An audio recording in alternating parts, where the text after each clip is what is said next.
মুজিববাদীরা এখনো বাংলাদেশের বিভিন্ন জায়গায় সক্রিয় রয়েছে।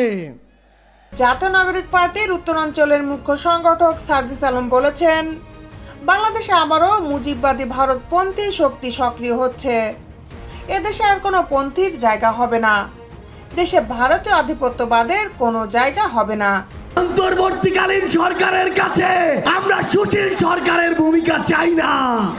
শনিবার রাজধানীর সোহরাওয়ার্দী উদ্যানে বাংলাদেশ জামাতে ইসলামে আয়োজিত জাতীয় সমাবেশে তিনি এসব কথা বলেন। সার্জিস আলম বলেন, অভ্যুত্থানের 1 জুলাই পেরিয়ে আমরা আরেক জুলাইয়ে এসেছি, কিন্তু বাংলাদেশ থেকে মুজিববাদীদের ষড়যন্ত্র এখনো শেষ হয়নি। গোপালগঞ্জে এখনো মুজিববাদীরা আস্তানা গেড়ে বসে রয়েছে।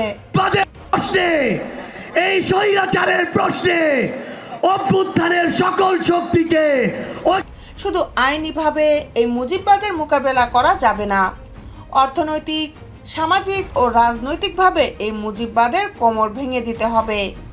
আমাদের মধ্যে রাজনৈতিক মতপার্থক্য থাকতেই পারে।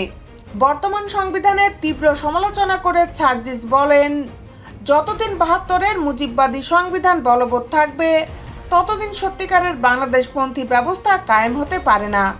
তিনি একটি নতুন সংবিধান প্রণয়ন এবং নতুন গণপরিষদ নির্বাচনের দাবি জানান।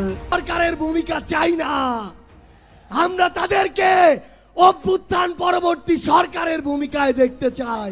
তিনি আরো বলেন, হাজারের অধিক ছাত্র জনতা জীবন দিয়েছে। গত 5 আগস্ট যে স্বপ্ন আমরা দেখেছিলাম সে স্বপ্ন এখনো বাস্তবায়ন হয়নি। অন্তর্বর্তীকালীন সরকারের কাছে আমরা সুশীল সরকারের ভূমিকা চাই না, আমরা তাদের অভ্যুত্থান পরবর্তী সরকারের ভূমিকায় দেখতে চাই। বাংলাদেশে খুনি হাসিনার বিচার হতেই হবে। দেশের বিচার বিভাগকে কোনো দলের বিচার বিভাগ হিসাবে দেখতে চায় না।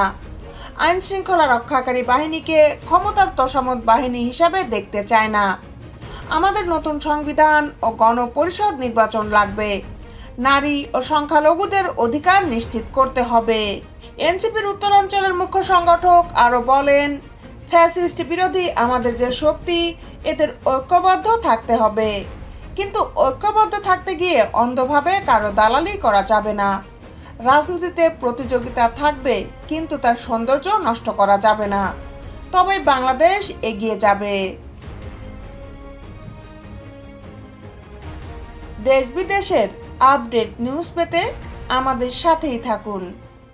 Justice television, Dhaka.